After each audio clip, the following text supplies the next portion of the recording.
যে তাড়াতাড়ি বেঈমান করতে গেলে গিন্নিগুলো বিপর্দা করতে হবে।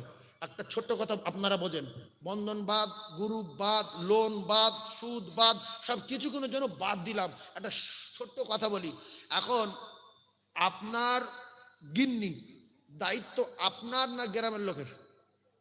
কথা বলেন, যারা বিয়ে করেছেন বলেন।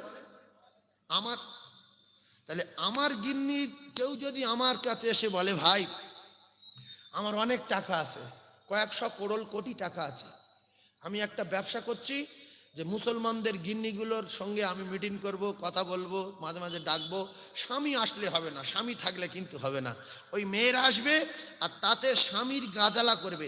এই গা জ্বালা বন্ধ করার জন্য 1000, 50,000, 1 লাখ, 2 লাখ করে দেবো, আর ওই টাকাগুলো আস্তে আস্তে আমার দিয়ে দেবে। আমি শুধু আপনার গিন্নির সঙ্গে সপ্তাহে সপ্তাহে আমি একটা মিটিং করব, আলোচনা করব। এটাই কি